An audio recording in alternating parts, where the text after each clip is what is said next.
Buenas tardes a todos y todas.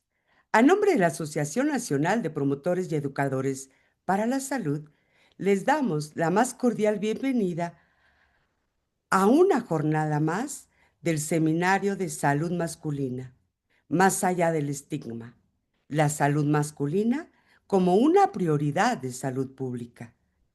Hoy abordaremos un tema crucial, sensible y urgente, el cáncer de próstata. Una enfermedad que a pesar de ser la más común entre los hombres, a partir de los 50 años, sigue envuelta en silencio, desconocimiento y barras culturales que impiden su detección oportuna. Hablar de cáncer de próstata es hablar de prevención, de vida y de decisiones informadas, porque cuando se detecta a tiempo, no es una sentencia, es una oportunidad. Nos honra contar con la presencia del doctor Paulo Ponzanelli, espero que lo pueda pronunciar bien, doctor, médico cirujano, quien nos compartirá su experiencia y conocimiento en esta conferencia titulada De la prevención a la vida, un panorama sobre el cáncer de próstata. Los invitamos a escuchar con atención, a reflexionar con empatía y sobre todo a convertirse en agentes de cambio y salud para su familia, comunidades y para ustedes mismos. Bienvenidos, porque hablar de salud masculina es hablar de vida.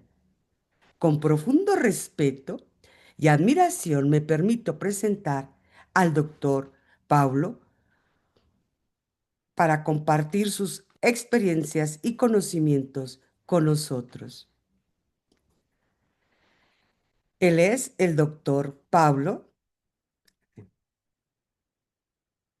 Él es médico cirujano egresado de la Universidad Anáhuac Norte, internado de pregrado realizado en el Hospital Ángeles, México, su servicio social en el Instituto Anáhuac de Salud Pública. Pertenece al programa de investigación de la Facultad de Ciencias de la Salud. Fue presidente de la Asociación Estudiantil de Psiquiatría, una pasantía en el extranjero en el Hospital de Clínica San José de San Martín, en donde participó en rotación de neurocirugía, medicina interna y ortopedia. Tiene publicaciones científicas como Hallazgos sobre la percepción subjetiva de la calidad de sueños en pacientes postoperadas. Labora en el Instituto Anáhuac de Salud Pública. Doctor, bienvenido a AMPE, su casa. Gracias por estar con nosotros en este gran seminario. Bienvenido, doctor. Muchas gracias y gracias por la oportunidad. Permítame, vamos a... Claro.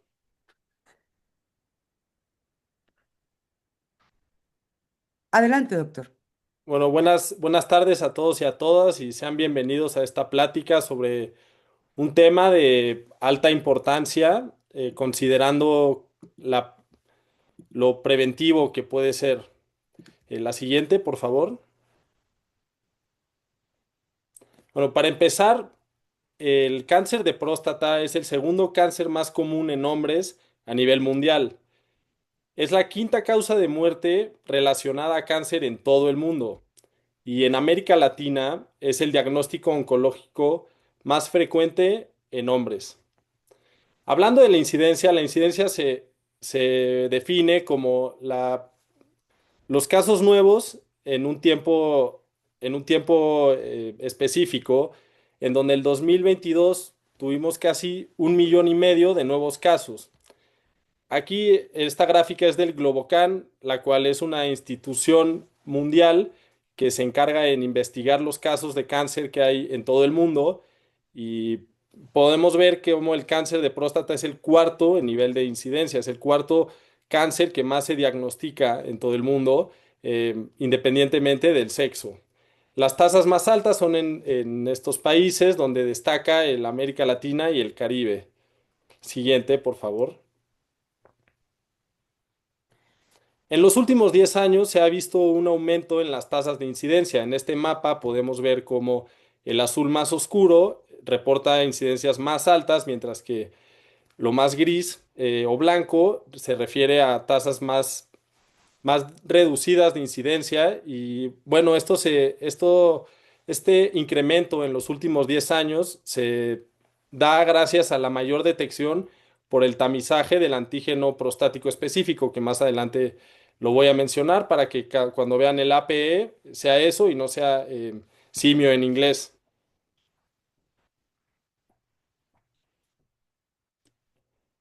Hablando de la incidencia en América Latina y en el Caribe, en el 2020 tuvimos un total de 214.522 casos nuevos.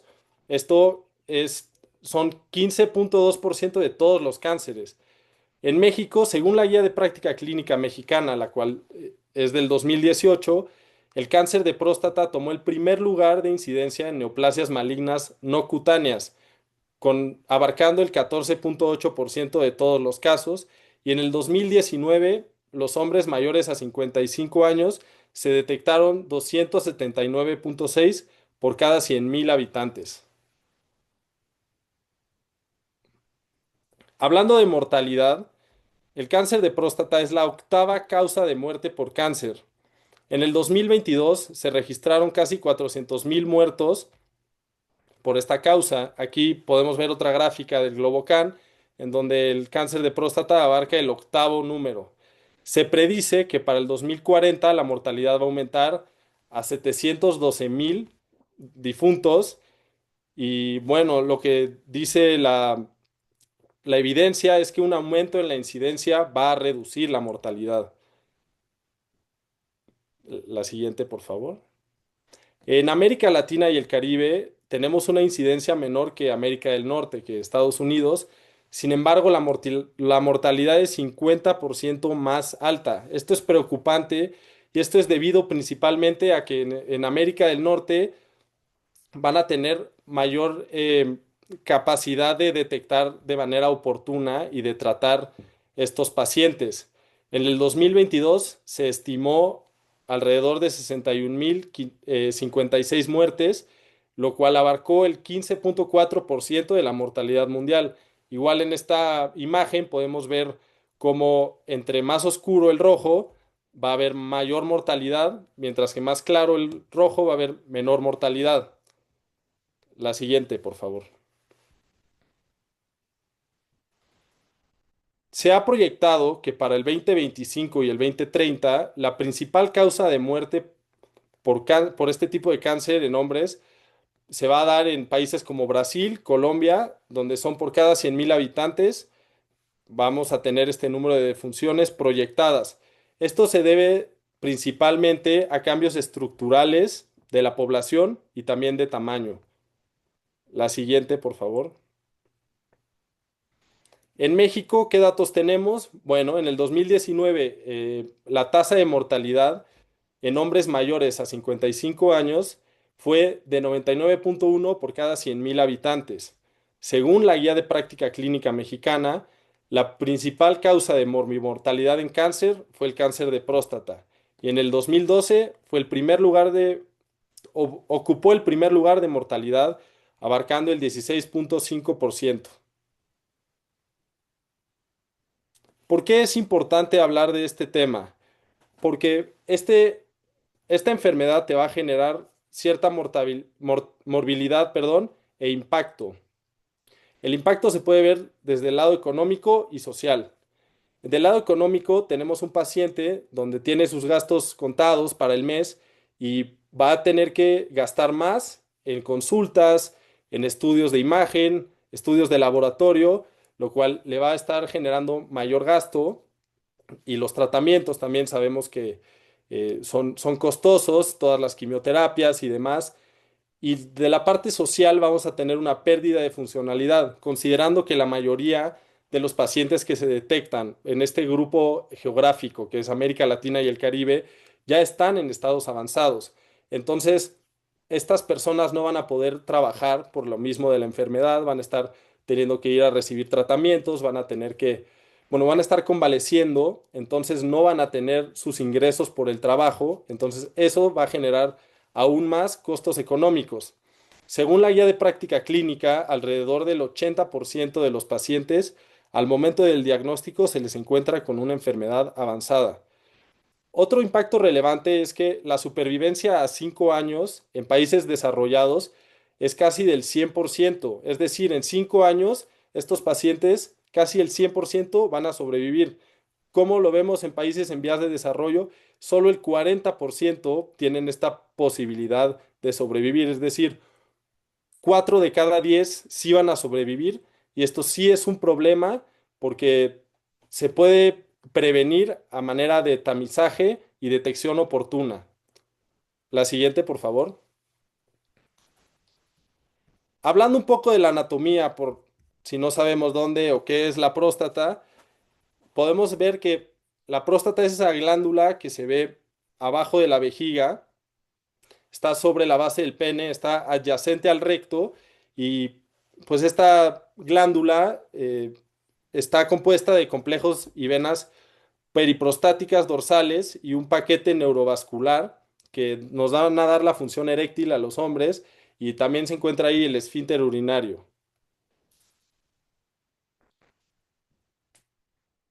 Aquí les estoy mostrando las zonas de McNeil. Fue un médico que describió la próstata hace tiempo. Sin embargo, la importancia de mencionarles es que, como ven en la letra D en la imagen, es la zona periférica.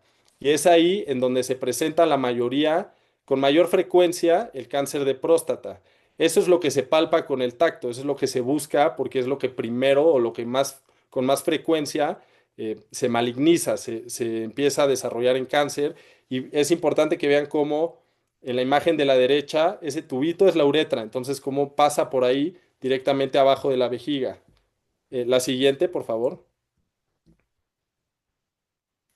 ¿Qué funciones cumple esta glándula? Pues se sabe que produce líquido prostático. Este líquido va a funcionar como nutrición para los espermatozoides y forma parte del semen. La glándula también convierte la testosterona en dihidrotestosterona a través de la enzima 5-alfa reductasa.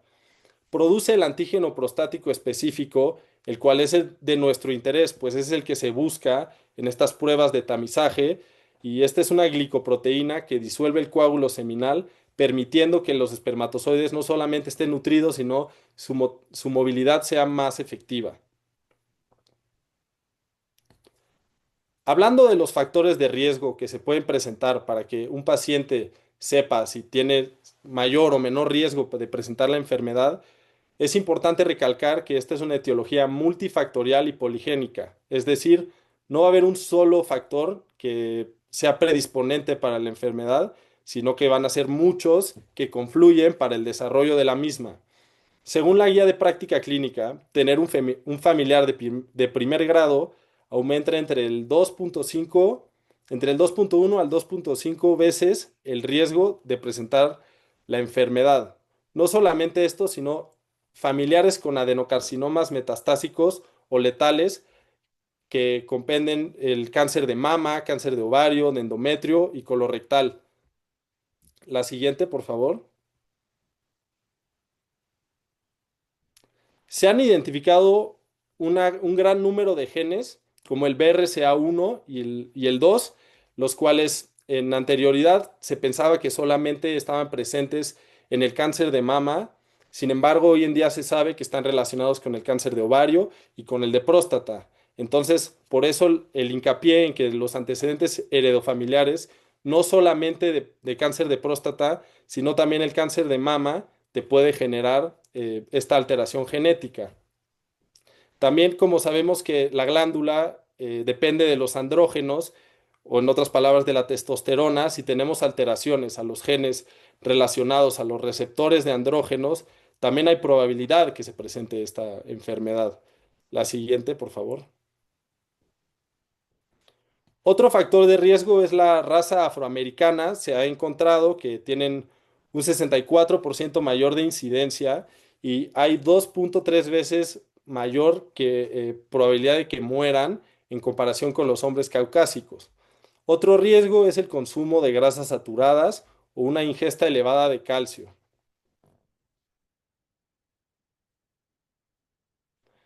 Muy bien, ahora hablando del cuadro clínico, de los síntomas que puede presentar el paciente, es importante recordar que en todo cáncer, pero bueno, en este de próstata, siempre los síntomas dependen de la etapa en la cual se encuentra la enfermedad.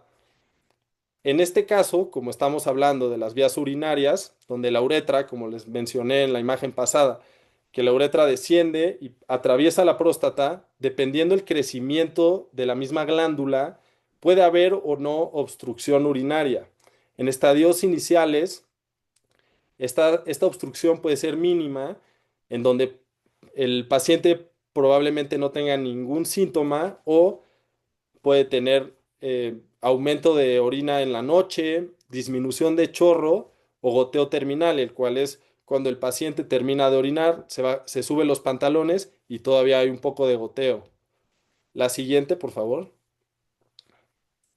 En estadios más avanzados vamos a tener síntomas urinarios bajos, los cuales principalmente se relacionan a infecciones de vías urinarias bajas, donde podemos ver la imagen como se ve una próstata normal y por ahí desciende la uretra y la orina puede fluir libremente, donde por el otro lado podemos ver una próstata agrandada que va a hacer que sea más angosta la uretra y no va a permitir que fluja libremente la orina y eso es lo que nos va a dar los síntomas urinarios. Por ejemplo, la disuria, que es dolor al orinar, tenesmo, que es la sensación que posterior a la orina, sigamos con la sensación de que debemos orinar, hematuria, la cual es sangre en la orina, tener un chorro débil, una infección de vías urinarias recurrente, que puede ser que tengas una infección y en menos de un mes tengas otra, o que tengas mayor a 3 infecciones en 6 meses o mayor a 4 en un año.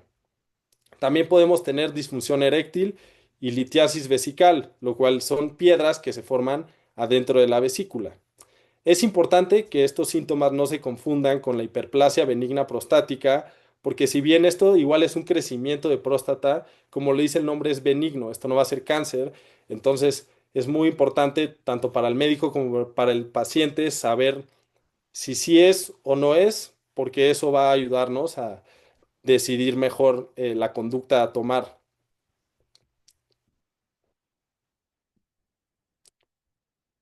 En estadios tardíos, donde ya se cuenta con metástasis, cabe mencionar que la principal metástasis que se presenta en estos pacientes es hacia la columna, hacia los huesos. Entonces, el 57% de los pacientes en estadios avanzados van a tener dolor óseo, pueden tener debilidad o parestesia en miembros pélvicos. Esto quiere decir que pueden sentir hormigueo o pérdida de la sensibilidad en las piernas.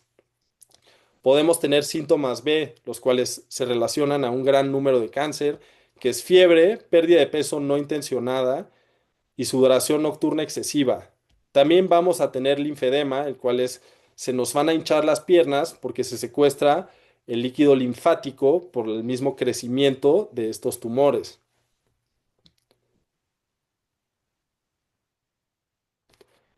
Ahora les voy a platicar sobre las lesiones premalignas. Estas van a ser cambios en la estructura celular que van a evolucionar a cáncer.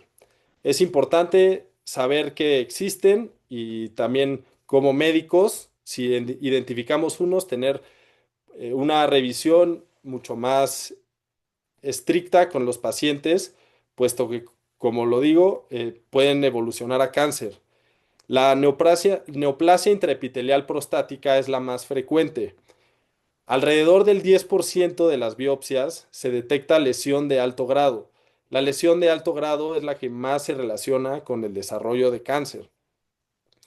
En este tipo de pacientes, el manejo es expectante, donde se tiene que repetir la biopsia de 6 a 12 meses o realizar una biopsia más exhaustiva, en donde se decide tomar más cantidad de tejido. En caso de que sí se identifique una lesión de alto grado en esta neoplasia, se debe de tomar el antígeno prostático específico, realizar un tacto rectal y considerar la toma de biomarcadores. La siguiente, por favor. Bueno, aquí tenemos una imagen de cómo es el tejido a microscopio y eso es lo que interpreta el patólogo y esa es la biopsia. La siguiente, por favor. Otra lesión premaligna es la atrofia inflamatoria proliferativa. Aquí lo que va a pasar es que van a haber infiltrados inflamatorios. Vamos a ver un epitelio atrófico y aumento de células epiteliales proliferativas. Aquí lo que pasa es que hay una infección crónica con inflamación crónica. Esto va a generar que las células estén en constante remodelamiento, en donde si una célula vive 120 días y se está cortando ese tiempo y se está estimulando a que crezca de nuevo y de nuevo y de nuevo por la misma inflamación, lo que va a pasar es que es más fácil, es más propensa ese grupo de células a crecer mal y malignizarse e iniciar como cáncer por este remodelamiento constante. La siguiente, por favor.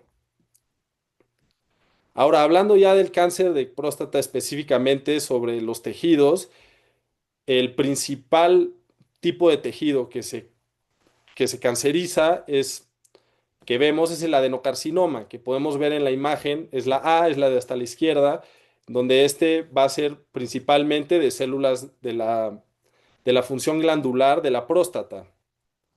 De menor frecuencia vamos a tener el carcinoma ductal en menor del 10% de todos los cánceres que se encuentran, es la imagen de en medio, la cual tiene un peor pronóstico y también en la metástasis ósea vamos a ver que estas tumores en el hueso se van a romper, se van a fracturar y eso se va a poder ver en la radiografía. Finalmente, tenemos el cáncer de células pequeñas o neuroendocrino, el cual es la imagen hasta la derecha. Este es altamente invasivo. Este no solo hace metástasis a huesos, sino puede llegar a hígado y a pulmón. Y este es preocupante porque no eleva los niveles de antígeno prostático, lo cual es lo que nosotros como médicos buscamos dentro del tamizaje.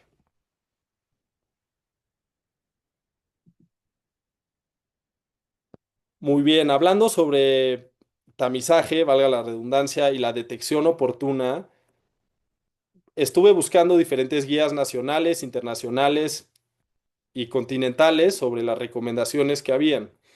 Encontré esta de la National Comprehensive Cancer Network del 2025, que salió en febrero de este año, en donde sitúa a pacientes de riesgo en base en sus antecedentes heredofamiliares de cáncer familiar, no solo de próstata, sino también de mama, de ovario, de endometrio o de colon.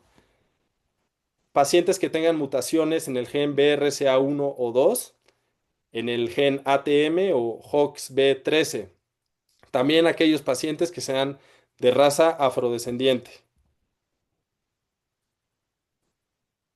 ¿Qué nos dice esta guía americana? No, no sé si acabé de mencionar, sobre qué indicaciones se tiene, qué indicaciones de realizar el antígeno. Bueno, si es un paciente que tiene riesgo promedio, se debe de hacer desde los 45 hasta los 75 años. En pacientes que tienen alto riesgo, es decir, tienen mutaciones genéticas, son afrodescendientes o antecedentes heredofamiliares, se debe de hacer desde los 40 años. Creo que ahorita en la presentación se lo comió un poco la imagen, pero a los 40 años. Ahora, si es un paciente que es mayor a 75 años y tiene una esperanza de vida mayor a 10 años, se debe de realizar el antígeno. Esta guía sí hace hincapié en que el tacto rectal debe de ser opcional. Muchas veces se piensa que para buscar o hacer estudios de próstata, esa fuerza del tacto, esta guía, que es lo más actualizado, que es una confederación, bueno, una organización americana de Estados Unidos, dice que el tacto es opcional. La siguiente, por favor. Dependiendo de los resultados que tengamos en el antígeno, va a ser la conducta que vamos a seguir como médico y paciente. Si se tiene un valor menor a un nanogramo por mililitro, el seguimiento va a ser de 2 a 4 años. Si se tiene un valor de 1 a 3 nanogramos por mililitro, el seguimiento es de 1 a 2 años. Y si se tiene un valor mayor a 3 o el tacto salió sospechoso, se debe de repetir el antígeno volver a hacer el tacto y considerar utilizar estudios de imagen como la resonancia multiparamétrica de próstata. También se recomienda solicitar biomarcadores que van a ayudar y auxiliar a confirmar o descartar la sospecha de cáncer. La siguiente, por favor. ¿Qué indicaciones de biopsia nos da esta guía? Bueno, primero que nada, la biopsia debe de ser guiada por imagen. Se usa un ultrasonido, como podemos ver en la imagen, y asimismo se toma la muestra del tejido. Si el antígeno sale igual o mayor a 4, se recomienda hacer la biopsia. Si el antígeno sale mayor a 3 y el paciente tiene otros factores de riesgo que ya mencioné, también se recomienda tomar la biopsia. También, si hay resultados anormales en la resonancia o los biomarcadores salieron positivos, se recomienda tomar la biopsia. Ahora, dependiendo del resultado de la biopsia, se va a estadificar y se va a dar el tratamiento adecuado. Ahora voy a hablar sobre la guía de la Asociación Americana de Urología, que es importante que aunque diga americana, y como son nuestros vecinos del norte, los americanos, también incluye los países de Latinoamérica y de hecho los consensos latinoamericanos de urología se basan en esta guía. Esta está un poco menos actualizada que la pasada, este es del 2019, pero todo sirve. Aquí hace mucho énfasis en la decisión compartida, en donde tanto el médico como el paciente van a estar tomando decisiones sobre los pasos adicionales dentro del estudio. Como factores de riesgo, establece que antecedentes heredofamiliares del cáncer de próstata, pacientes de raza afroamericana o pacientes con alteración en el gen BRCA1 y 2.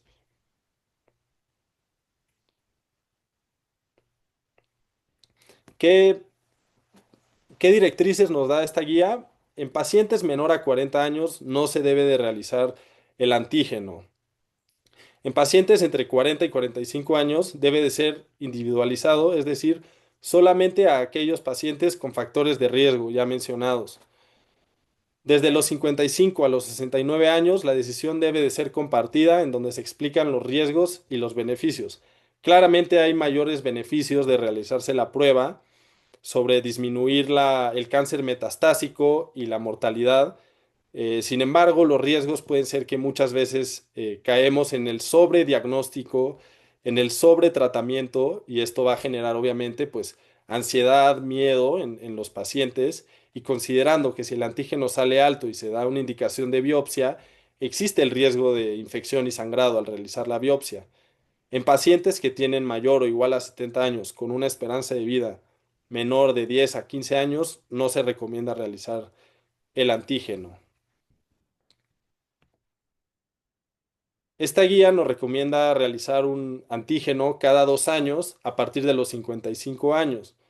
El tacto menciona que es útil si el antígeno es anormal, sin embargo, no es una indicación absoluta realizar el tacto y como lo vamos a ver en la guía pasada y en la próxima, el tacto es útil, es complementario, mas no es lo único que se tiene. Ya con el antígeno nos podemos orientar bastante bien en cómo está la situación. Con la resonancia magnética también es una gran herramienta. Y bueno, es muy parecido. Si tiene un valor menor a 1, se da seguimiento en 2 a 4 años. Si el valor está entre 1 y 3, seguimiento de 1 a 2 años. Y si el valor es mayor a 3, se debe repetir el antígeno, valorar la posibilidad de realizar un tacto y utilizar estudios de imagen como la resonancia. ¿Qué indicaciones de biopsia nos va a dar esta guía? Si se tiene un valor mayor a 4, se puede discutir. Si tiene mayor a 10, hay muy alta sospecha de que se trate de un cáncer. Y todo esto es en discusión dentro del paciente y el médico. Hace mucho énfasis en la autonomía del paciente, el cual es uno de los pilares bioéticos que tenemos nosotros como médicos, la autonomía del paciente. El paciente va a decidir qué tratamiento recibe dentro de su comprensión completa de su situación. Se puede también repetir el antígeno, tomar biomarcadores y realizar estudios de imagen. Aquí hace una mención la guía sobre si se tiene un antígeno mayor a 3, puede haber un falso positivo en donde tú indicas una biopsia y hasta en el 75% puede salir negativa. Entonces, muchas veces hay que individualizar.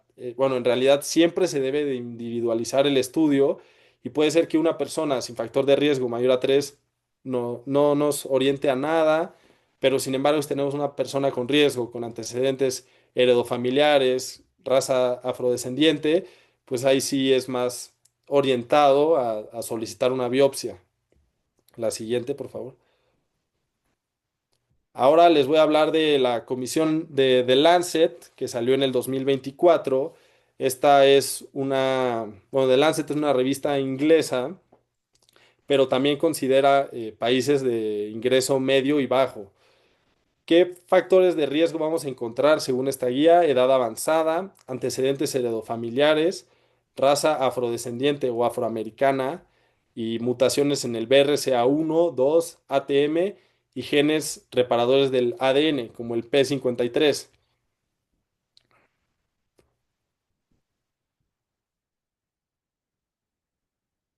¿Qué recomienda esta guía sobre el tamizaje? Bueno, en hombres de 50 a 70 años se debe de realizar el antígeno y realizar una resonancia si existe sospecha. Si el antígeno sale un poco en rangos dudosos, se puede realizar una resonancia. En pacientes afrodescendientes o de alto riesgo, se debe de realizar un antígeno temprano y un seguimiento estrecho. En pacientes de ingreso bajo o medio, menor o igual a 50 años, también se debe de realizar el antígeno. Aquí también menciona sobre el tacto complementario. Ahora, no siempre se dice se tiene que ser tacto, al contrario, cada vez más la evidencia nos sugiere que el tacto es simplemente un estudio adicional que se debe hacer, pero siempre es el antígeno primero porque es menos invasivo y pues es bastante confiable. Según la guía, si tenemos un valor menor a un nanogramo por mililitro, se debe de repetir en 5 años. Ahora, esta guía sí extiende mayor la repetición de este antígeno si es menor a uno. En guías pasadas veíamos que era de 2 a 4 años. Aquí no, podemos esperarnos hasta 10 años. Si tenemos un antígeno de 1 a 2, se tiene que repetir de 2 a 4 años. Y si se tiene un antígeno mayor a 2, se debe de repetir anualmente, considerar la toma de biomarcadores y de resonancia magnética si existen factores de riesgo. ¿Qué indicaciones nos va a dar esta guía para realizar una biopsia? Que aquí sí hace mucho hincapié en que sea una biopsia a través de guiada por ecografía y por resonancia. Si bien esta guía no establece un punto de corte del antígeno, un valor específico, sí considera que si el antígeno es persistentemente elevado o se tiene una imagen catalogada PIRADS del 3 al 5, se debe de realizar la biopsia y dependiendo del resultado de la biopsia, qué conducta vamos a tomar.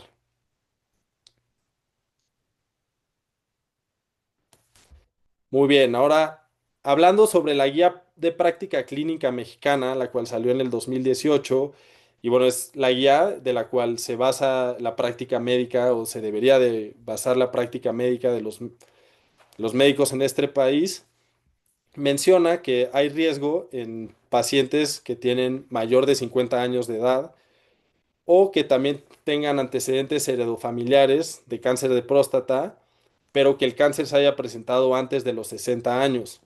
Menciona también la raza afroamericana y una dieta alta en grasas animales, carnes rojas y calcio. Aquí también menciona valores del antígeno, en donde si se tiene un nanogramo por mililitro a los 40 años o 2 a los 60 años, también están en situación de riesgo para presentar esta enfermedad. ¿Qué recomendaciones da la guía? Si se tiene entre 40 a 50 años, se debe de tomar un antígeno basal. Aquí la presentación se comió un poco el texto, pero si es mayor a 55 años, según la guía de práctica clínica, es indicación de tacto. Ahora, eso es lo que recomienda la guía. Sin embargo, la evidencia de hoy no dice que a fuerza es el tacto y también, pues, recordar tanto médicos como pacientes la autonomía del paciente y el paciente puede decidir en todo momento si se le realiza el tacto o no, o simplemente con el puro estudio de sangre. La siguiente, por favor. ¿Qué indicaciones de biopsia vamos a tener según la guía? Que se tenga un antígeno elevado o un tacto sospechoso. No mencioné, pero también el tacto es indicado si los pacientes tienen síntomas urinarios o factores de riesgo. Así lo establece la guía mexicana. Si se tiene un valor mayor a 10, es indicación de biopsia. Si se tiene un valor entre 4 y 10, que es más o menos el área gris, donde decimos sí está elevado, pero no tanto, se recomienda tomar biomarcadores y o realizar una resonancia magnética. Aquí esta guía sí menciona que debe de ser una decisión compartida entre el médico y el paciente, puesto que al final del día los pacientes tienen el derecho a la autonomía, en donde, como mencioné, deben de saber la información de su caso, la información de sus posibilidades, y también el médico pues tiene que respetar las mismas, ¿no? Por más que el médico le diga, tienes que hacer la biopsia y el paciente no quiere, pues ahí se queda, ¿no? También como médicos tenemos que conocer nuestros límites y hasta dónde seguir. La siguiente, por favor. Esta guía también menciona en qué casos se debe de repetir la biopsia. Digamos que salió una y se descarta el cáncer, ¿no? En ese caso, pero sigue elevándose el antígeno, pues ahí podríamos sospechar de volver a hacerlo. Se realizó la biopsia y no sale nada maligno, pero el paciente con su autorización se le realiza un tacto y sigue sospechoso, hay que repetir la biopsia. Si se encuentran hallazgos atípicos, pero no se confirma el cáncer, como les comenté de las lesiones premalignas que comenté previamente, se debe de repetir la biopsia y, bueno, mencionar que dependiendo los resultados de la biopsia que ve el patólogo en su microscopio, va a decidir qué tan avanzada está la enfermedad y a partir de eso, el tratamiento que se va a realizar. La siguiente, por favor. Bueno, es importante que tanto que hablo del antígeno, saber que hay situaciones en donde se eleva fisiológicamente de manera normal en algunos casos, por ejemplo, en la hiperplasia prostática benigna, que es la enfermedad que les comenté previamente, que si bien no es cáncer, sí genera un crecimiento y pues básicamente podría ser un diagnóstico diferencial. Es importante saber que eso lo eleva. Una inflamación de la próstata también lo va a elevar. Cualquier tipo de manipulación prostática va a elevar el antígeno, la retención urinaria, la eyaculación, un trauma perineal, un golpe, lo puede elevar, un índice de masa corporal mayor a 30, que ya son rangos de obesidad, también va a tener elevado. También la edad, conforme la edad van a ir aumentando los niveles y hay tablas para discernir entre si es normal el valor con la edad o simplemente se está elevando de más. Hay algunos medicamentos que te podrían elevar el antígeno como la finasterida, la dutasterida, los cuales son inhibidores de la 5-alfa reductasa, no sé si se acuerdan, que mencioné que esta enzima descompone la testosterona en dihidrotestosterona y el ketoconazol también nos puede elevar, el cual es un antifúngico.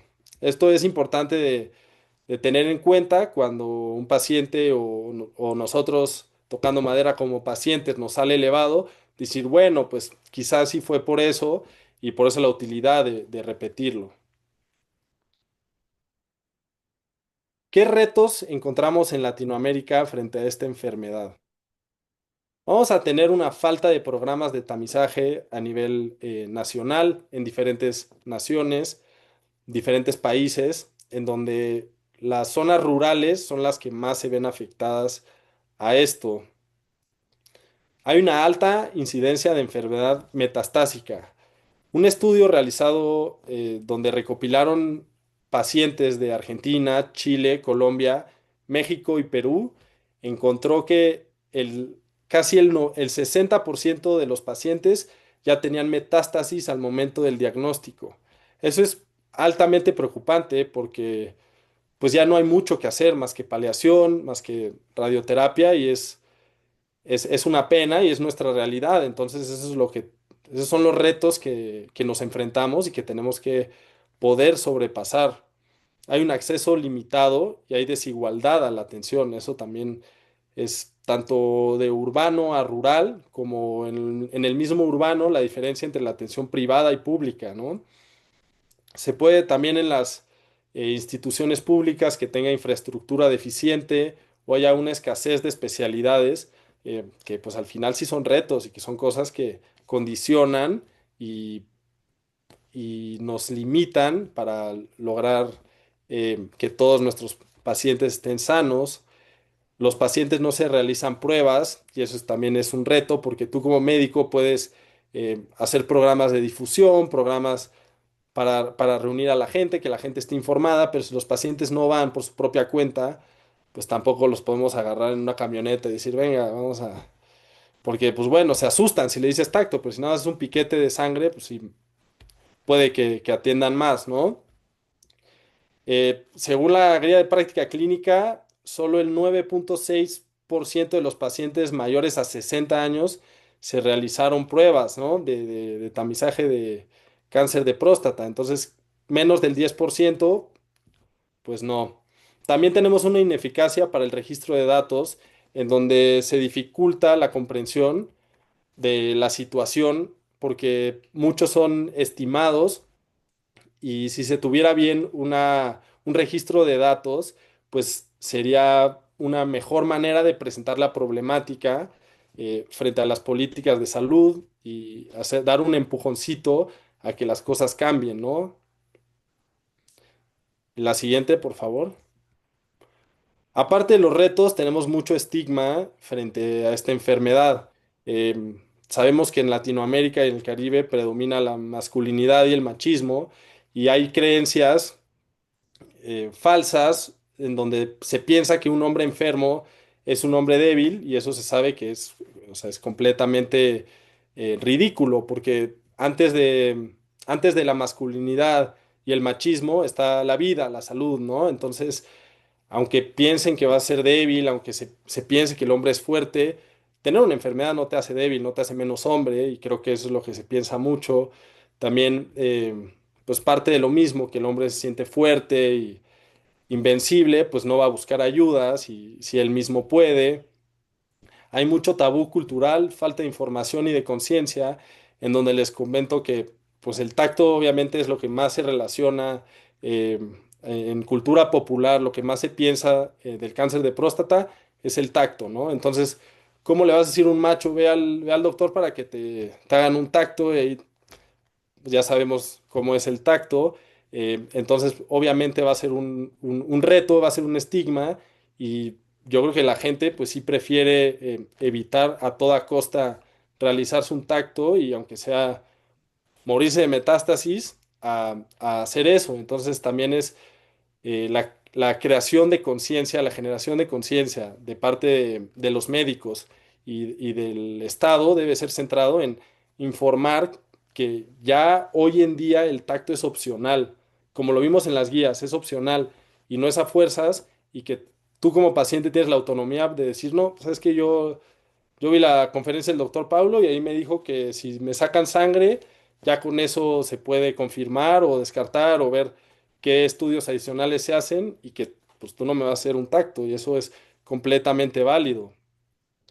El impacto psicológico frente a la enfermedad también es un tema porque el paciente cuando acepta el diagnóstico, cuando sabe que no de directamente en su experiencia, sino quizás un familiar o todos tienen un amigo que le pasó algo así, dice, no, pues qué mal, y ven a su amigo que está lidiando con el duelo de tener esta enfermedad, también pues se necesita un poco más de ayuda en donde pues hayan espacios seguros y donde los hombres puedan expresar sus emociones y bueno, también hay barreras para participar en el tamizaje. Esto puede ser barreras tanto del servicio de salud en donde zonas rurales no alcanza llegar a hacer tamizaje a todos o barreras económicas del mismo paciente donde no tiene los recursos para trasladarse a un centro de salud que ofrezca que ofrezca el tamizaje. ¿Qué podemos concluir de todo esto? A mayor incidencia, mayor detección de enfermedad, ¿no? Se piensa que como la incidencia tiene nombre médico y va a ser alto, va a ser algo malo, pero no, significa nada más que se están detectando más pacientes. Una detección temprana previene la mortalidad, entonces por eso el hincapié en que se detecte a tiempo, porque recuerden que en estadios avanzados es asintomático, lo único que tenemos para sospechar o para realizarlo es la edad. Entonces, a partir de los 40 años, 45 sin factores de riesgo, realizarse un estudio y si sale bien, qué bien, pueden regresar, ya vimos, hasta dentro de 10 años si es menor a uno, pero si no se detecta, pues es cuando evoluciona y empiezan los problemas. Eh, Hay que combatir los estigmas que se tiene, se deben de realizar campañas de educación y concientización. Esta idea que la única manera de detectar el cáncer de próstata es a través del tacto es horrorífica y obviamente da mucho miedo porque dices, no, que invasivo, pero no, eso es falso. Se puede hacer con un piquete en la sangre y ya, digo, chance duele tantito más en la piel, quién sabe, pero es mucho más fácil que la gente vaya si dicen, es un estudio de sangre, tengo que hacerme mi tacto y pues ahí está la burla, como, ¿cómo vas a ir al doctor a que te hagan eso? ¿No? Como que todos estos estigmas, a través de la educación y la generación de conciencia, se pueden combatir. Y finalmente, rediseñar estrategias por parte de los sistemas de salud. Sé que no solo estamos hablando de México, sino diferentes países de Latinoamérica, entonces sí se tiene que hacer una estrategia donde se debe expandir el acceso de detección temprana, principalmente a lugares rurales. Y ya, pues muchas gracias por su atención, por estar aquí. Gracias igual por la invitación. Em, no sé si algunas Ah, hay preguntas. muchas preguntas, doctor. Así, así, wow. Gracias, gracias por llevarnos de la mano y aprender un poco más. Y es una gran sacudida para nosotros los promotores y educadores para la salud. Las Claro, recomendaciones, los retos, ¿no? Los retos. Y a nombre de AMPES nos vamos a enfocar en difundir la importancia del diagnóstico. claro. Eso tenemos que empezar a difundir porque los retos son muy grandes. Y bueno, aquí le vamos, lo voy a dejar un momentito, doctor. Si Sí, quiere realizar una captura de pantalla, en donde localizar al doctor. Me están mandando, doctor, que si les puede compartir la presentación. claro. Ok, algún correo electrónico, doctor, para que se comunique con usted o a esos datos que usted está poniendo, doctor. Sí, cualquiera de esos datos, igual le envió mi correo al chat. Por favor, sí, ahí lo tienen en el chat de Zoom, para que ustedes soliciten.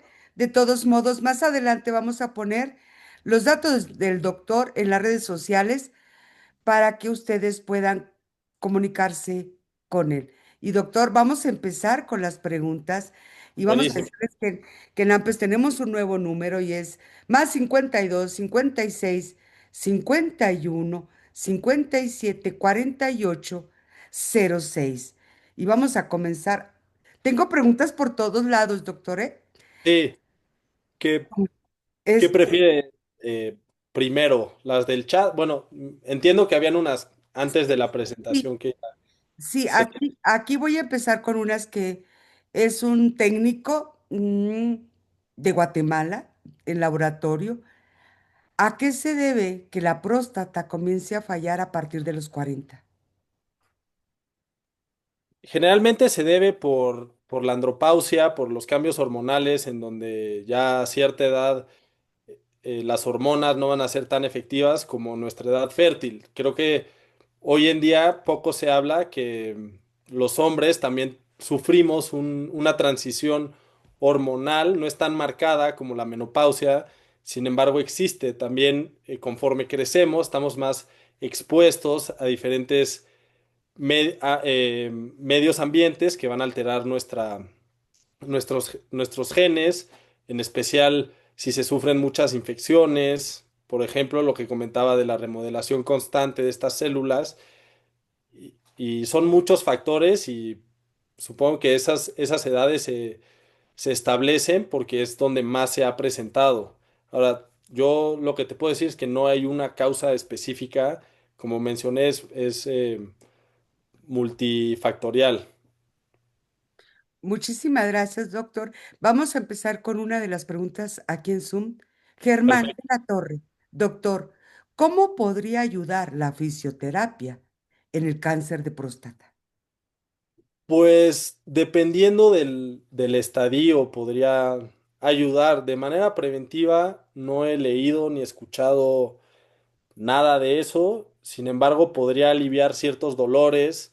Si estamos hablando de una enfermedad metastásica donde ya invadió la columna, sí podría aliviar mucho el dolor y promover la motilidad, la debilidad de los miembros pélvicos y estas parestesias sí podría ayudar porque eso se da gracias a una compresión en los nervios que salen de la columna. Pero de manera preventiva no he escuchado y suena muy interesante si sí se podría lograr algo así. Muchísimas gracias, doctor. Aquí está otra en Zoom.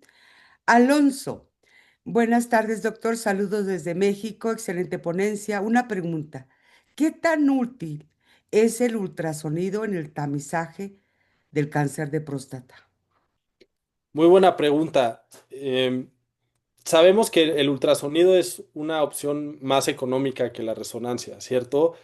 Sin embargo, el ultrasonido, como dicen las malas lenguas aquí en la medicina, es operador dependiente.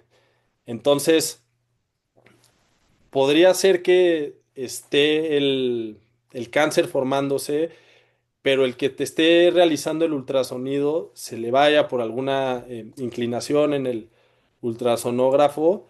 Entonces, es recomendable, sin embargo, ninguna de las guías menciona que es de verdadera utilidad. Sin embargo, yo creo que sin duda todo sirve y bueno, se utiliza el ultrasonido para guiar la biopsia, entonces también sí tiene utilidad. Muchas gracias, doctor. Voy a empezar una vez más aquí. La pregunta de Zoom están también muy activos. Eso nos encanta. Hola, doctor. Mi nombre es Daniel. Primero que nada, muchas gracias por la plática muy interesante. Realmente abre los ojos sobre los peligros de esta enfermedad silenciosa. Una pregunta, ¿qué medidas preventivas o diagnóstico sugiere para un joven de 25 años? Pues bueno, gracias Daniel por los comentarios y por estar aquí. Para un hombre de 25 años, la recomendación que daría es revisar los antecedentes. Si tienes algún familiar, ya sea papás o abuelos o tíos con algún antecedente de cáncer, sin importar qué tipo de cáncer, simplemente que haya tenido em, cáncer y también pues intentar, como dice la guía de práctica clínica mexicana, no ingerir mucha grasas animales, evitar el consumo excesivo de calcio y bueno, a los 40 o 45 años, dependiendo tu riesgo, realizarte el antígeno. Muchas gracias, doctor. Ahora vamos con las preguntas en nuestra página de Facebook. Dice Ivette García, ¿todos los pacientes que tienen cáncer de próstata padecen metástasis? ¿O cuántos de 100 llegan a padecer? Esa es una pregunta, es una buena pregunta. Aquí lo que pasa con la metástasis es que primero tenemos cáncer a nivel celular. Después esa célula se multiplica y empieza a crecer y está en estadios tempranos, puede ser asintomático.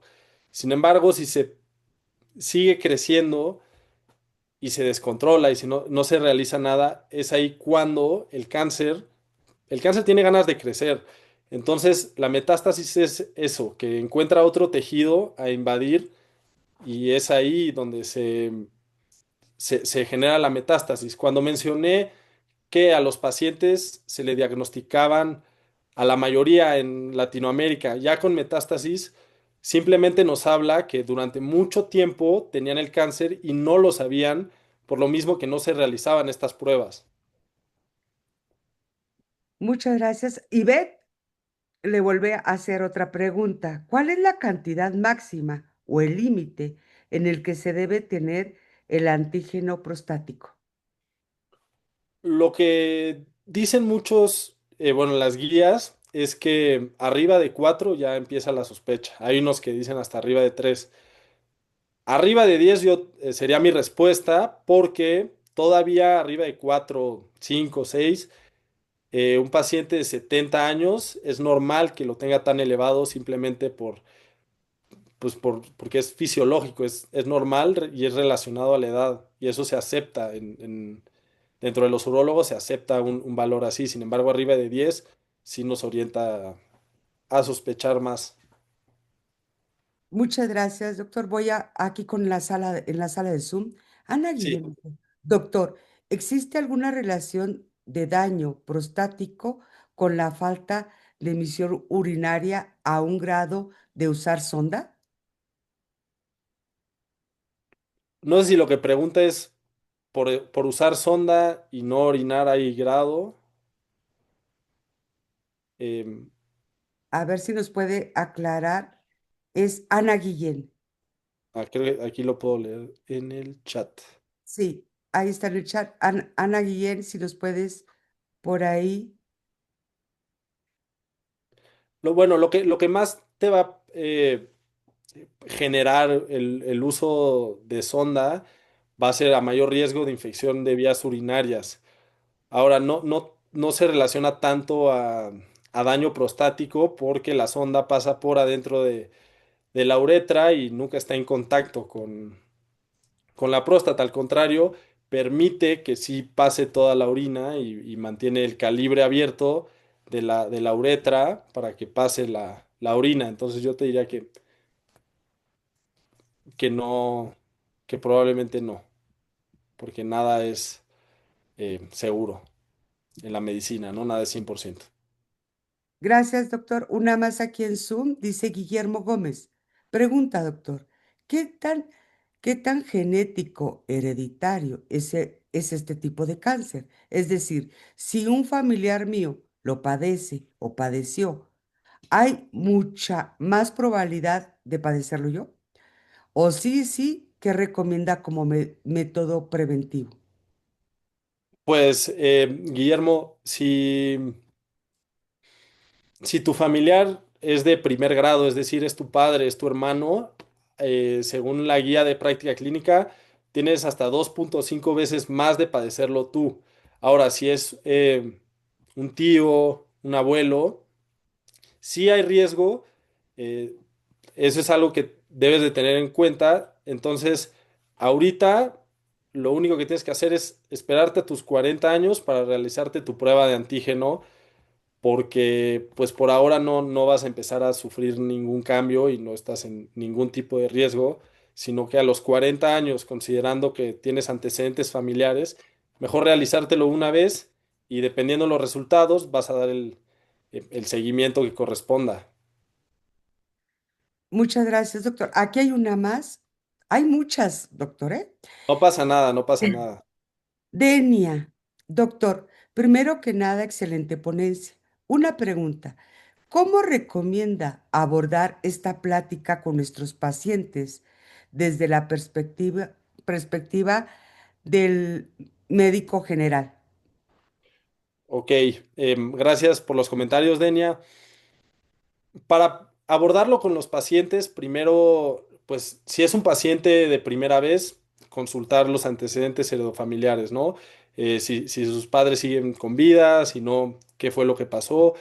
Y ya dependiendo si ya está en edad, es decir, si tiene mayor de 50 años, decirle, oye, eres hombre, estás en edad donde se realiza el tamizaje y explicarle lo que les comentaba de riesgos y beneficios. Los beneficios que tiene un tamizaje oportuno es reducir el cáncer metastásico y la mortalidad. Entonces, yo creo que si a una persona le dices, oye, te voy a hacer un piquete en la sangre, ya no es necesario el tacto, te voy a hacer un piquete en la sangre. Y haciendo esto, estoy de alguna manera evitando a que te mueras tempranamente de una manera con metástasis en los huesos. Creo que esa sería una manera aceptada. Muchas gracias, doctor. Aquí una más, dice Perla. Muchas gracias por su presentación, pero me quedé con una duda. ¿Cuál sería su recomendación sobre el consumo de carne? Muchas gracias, Perla. Mira, es muy buena pregunta porque yo cuando estaba leyendo y preparándome para esta presentación, sí se me hizo raro porque hoy en día, bueno, durante mucho tiempo se decía que la carne roja es mala, pero hoy en día hay nueva evidencia que no es tan mala. Eso solo lo mencionó la Guía de Práctica Clínica Mexicana que salió en el 2018. No es nada en contra de las guías de práctica clínica, pero está desactualizada. Y la verdad es que o sea, sale en el 2018, pero se basan en estudios en el 2012, ¿no? Por ejemplo. Entonces, honestamente creo que no es tanto el consumo de carne roja. Yo creo que son más las predisposiciones genéticas y la ingesta elevada de calcio, sí lo leí en otras partes. Entonces, eh, sí, yo diría no hay tanta importancia. Yo lo mencioné porque ahí venía, pero ninguna otra ya lo decía. Voy a leer una de las que nos han dejado y Claro. un activista en la Ciudad de México y dice, ¿cuáles son los principales retos para el diagnóstico temprano del cáncer de próstata ante las masculinidades frágiles? Claro, pues los retos era lo que comentábamos, que se tiene el pensamiento que para realizar un tamizaje de próstata, de cáncer de próstata, se debe de realizar el tacto, cuando hoy en día la evidencia dice lo contrario, dice, bueno, no dice lo contrario, pero no reafirma esta idea de que a fuerza tiene que ser el tacto, sino es educar a la gente que ya está en desuso el tacto, y yo creo que más adelante va a estar más en desuso porque va a ser más accesible el ultrasonido y la resonancia. Entonces, decirles, educarlos que como hombres es una enfermedad que tenemos más probabilidad de tener que mujeres. Eso es un hecho y que también no hay problema con estar enfermo, no hay problema con ir al médico y detectarse, eso no te va a hacer menos hombre, no te va a hacer débil. Al contrario, un hombre fuerte es el que se encarga de sus problemas y de su salud, porque si no hay hombre, no vas a poder cuidar tú de tu familia. Entonces, para eso sería recalcar la importancia de que ya las pruebas de tamizaje son con un estudio de sangre y que el tacto es opcional y que tú como paciente vas a tener siempre la decisión si se te realiza un tacto o no. Muchísimas gracias, doctor. Una licenciada en enfermería obstetra de Paraguay le pregunta, ¿a qué edad los hombres, a qué edad un hombre puede tener problemas de próstata y si hay forma de evitar estos problemas? Pues para hablar de problemas de próstata, supongo que también incluiré la hiperplasia prostática benigna. Generalmente estos estudios se recomiendan hacer a partir de los 50 años. Hay algunas guías que dicen a los 45, otras a los 55, mejor 50 años, si no se tienen factores de riesgo identificados. ¿Cuáles son estos? Que sean afrodescendientes, que tengan mutaciones de los genes ya mencionados y los antecedentes heredofamiliares. Para, para detectarlo, es, se debe de hacer el antígeno y estudios de imagen. Digo, el tacto también podría ser útil, pero entendemos los hombres que no es lo primero que queremos hacer. Entonces, si se puede tener acceso a una resonancia y al antígeno, que se realice. Y síntomas urinarios de obstrucción. De hecho, hay unos lineamientos que te saca un score dependiendo la cantidad de síntomas urinarios que puedes tener para orientártelo. Eso ahorita no me acuerdo bien cómo se llama, pero se los puedo mandar. Doctor, aquí hay una más Sí, en nuestra sala de Zoom. Beto, doctor, me da mucho miedo la prueba de tacto. ¿Cuál es la alternativa? pues sí, como entiendo tu preocupación, Beto, lo que he mencionado es que ya la prueba no es rudimentaria, por así decirlo, no es como la vacunación cada año, sino es opcional y es complementario al antígeno. Entonces, si tienen miedo, pues se puedes nada más realizar el antígeno y dependiendo de esos valores, platicar con tu médico si tienes la posibilidad de realizarte una resonancia y a toda costa evitar el tacto, pues lo puedes hacer, ¿no? Recuerda que también tú tienes la autonomía de decidir hasta dónde y hasta cuándo y es todo tu derecho como paciente. Muchísimas gracias, doctor. Una más aquí en Zoom. Sí. Buenas tardes, doctor. Cuando un paciente tiene cáncer de próstata, ¿es bueno que se le dé quimioterapia? Gracias. Dependiendo del estadio, claro que si son avanzados, lo que se prefiere es resecar la próstata, ¿no? Hacer una prostatectomía donde le quitan la glándula y pues si no tienes glándula ya no tienes cáncer. Ya en la quimioterapia se recomienda en estadios más avanzados, donde ya quizás hay metástasis, donde ya tenemos más síntomas obstructivos, puede invadir la vejiga, entonces se usa más em, en esos casos, pero se prefiere en la próstata la radioterapia que la quimioterapia, por lo general. Doctor, me están pidiendo sus datos, por eso puse nuevamente la presentación. Claro.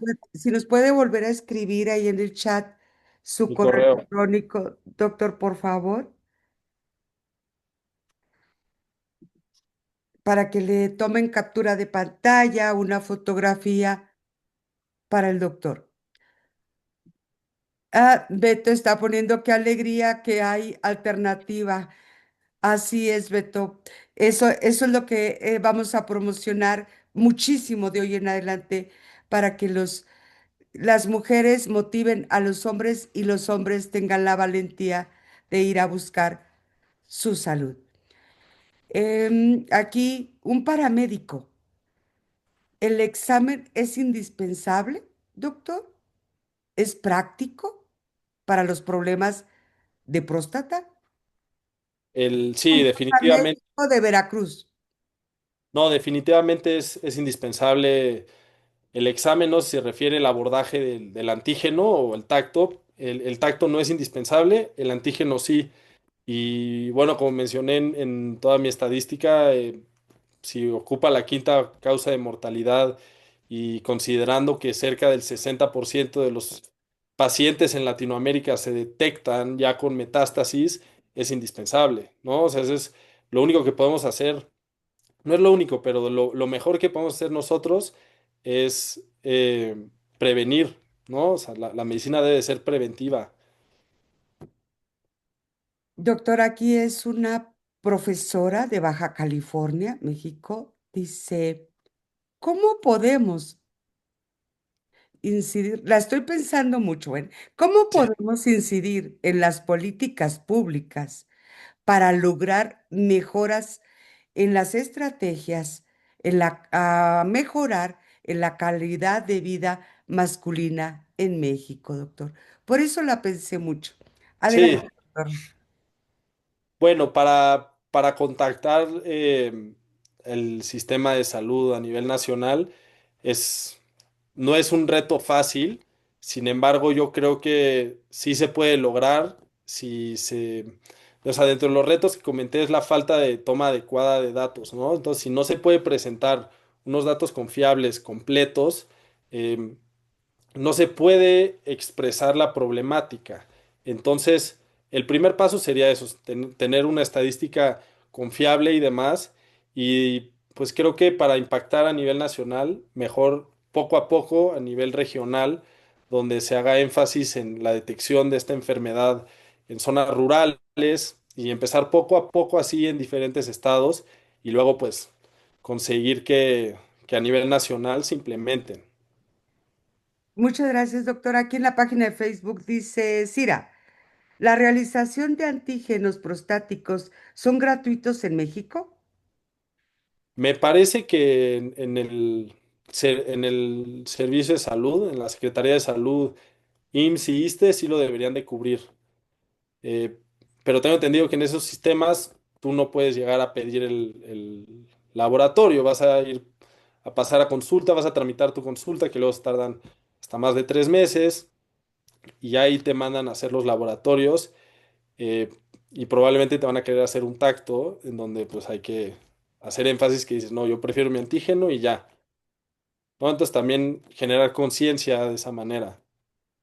Muchas gracias, doctor. Un estudiante de Argentina, estudiante de enfermería de Argentina, le pregunta, ¿qué estrategias considera más efectiva para disminuir las barreras que enfrentan los hombres al momento de buscar atención médica?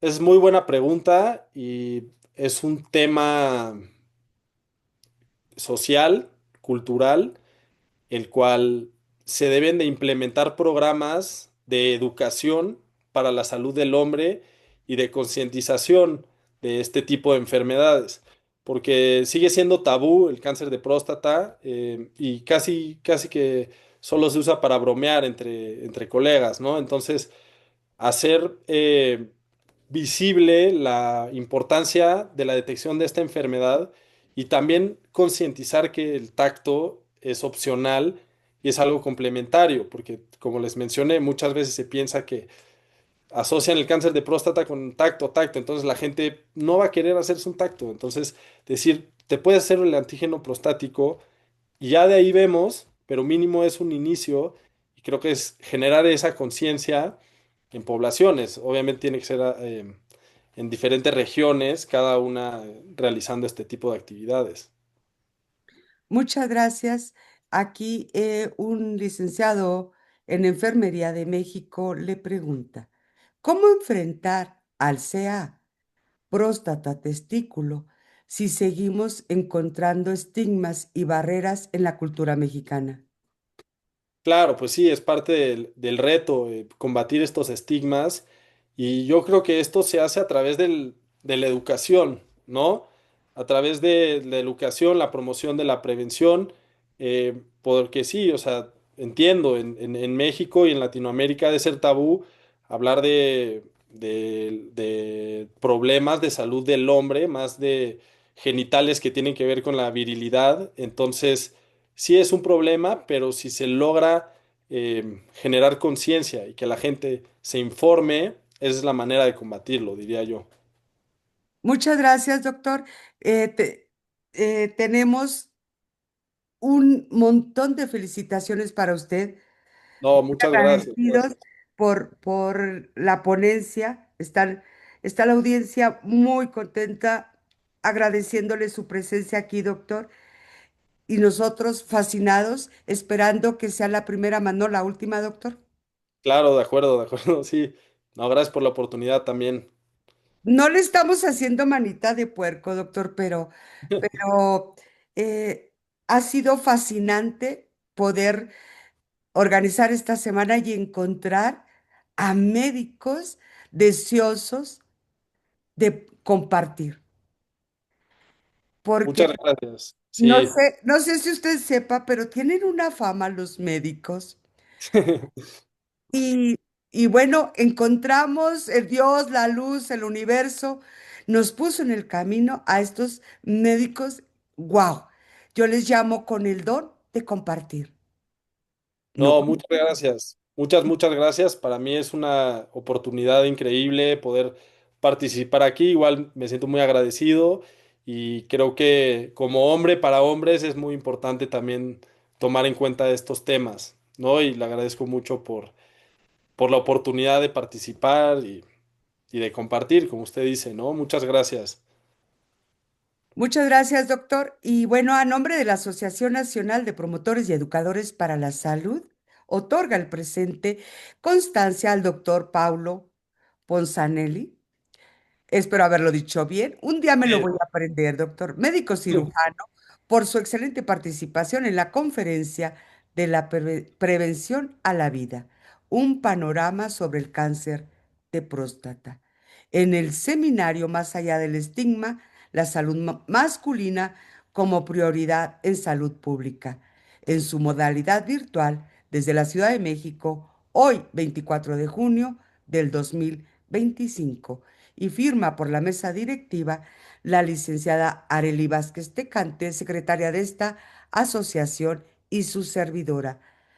Doctor, más que fascinados y agradecidos con usted. Gracias por compartir su tiempo, su conocimiento y su sabiduría con nosotros, doctor. ¿Y algún mensaje para cerrar este gran capítulo, doctor? Pues mucho agradecimiento, mucha gratitud a la institución que me invitaron. También muchas gracias a todos los que estuvieron aquí atentos. Gracias por las preguntas, porque es un tema que sigue siendo tabú, pero yo creo que a través de este tipo de pláticas, poco a poco vamos a ir rompiendo estas barreras. Poco a poco también lo que a mí me encantó poder transmitir es que el tacto obviamente a todos nos da muchísimo miedo, pero también es una realidad que ya está en desuso. Y yo les digo, en los próximos años, de verdad, chance para cuando ya los que estén aquí más jóvenes lleguen a los 40 años, ya no les toque. Entonces también saber eso y saber que estar enfermo no te hace menos hombre, no te hace débil. El cáncer de próstata es algo real, como vimos. eh, que se proyectaban para el 2040 712,000 muertes, es un montón de gente, es casi 1 millón de personas por algo que se puede prevenir y lo único que impide que se prevenga son estos estigmas. Entonces es importante recalcar la importancia de que el tacto es opcional y que la salud está en sus manos al final del día y que como pacientes o si atendieron acá y tienen familiares que tienen estas dudas, decirles, oye, no te tienen que hacerlo, tienes la autonomía para pedir que no se te haga y con un estudio de laboratorio ya con eso queda, ¿no? Muchísimas gracias, doctor. Un abrazo fuerte de corazón a corazón en la distancia. Nuestra gratitud. Gracias. Gracias a los que entraron en esta sala. Un abrazo fuerte hasta sus rincones de su hogar. Ahora sí, a ustedes los esperamos mañana. Pero ahora sí, ¿vieron la importancia de difundir esto? La importancia de sensibilizar a la población. Así que te pedimos a ti que nos estás escuchando en este momento, que nos vas a escuchar mañana, en la tarde, en la noche. Vamos a compartir esta ponencia. ¿Y por qué no a servir al doctor? Y solo tal vez alguno de tus contactos, ese que no te saluda, ese familiar que nunca te saluda, vaya y sacudes y sensibilices a hombres y mujeres para despertar esa curiosidad de ir al médico y saber cómo están los hombres de su casa o él mismo. Y ahora sí, motivar a los hombres de su hogar a realizarse este diagnóstico oportuno. Despertar el amor por la medicina preventiva. Despertar el amor por la medicina preventiva. Y solo tal vez juntos podamos salvar una vida. Solo tal vez. A nombre de la Asociación Nacional de Promotores y Educadores para la Salud, buenas noches, muchísimas gracias. Dios los bendiga y nos vemos mañana. Doctor, gracias. Muchas gracias, licenciada, que esté muy bien. Hasta luego, gracias a Bendiciones. todos, estén bien.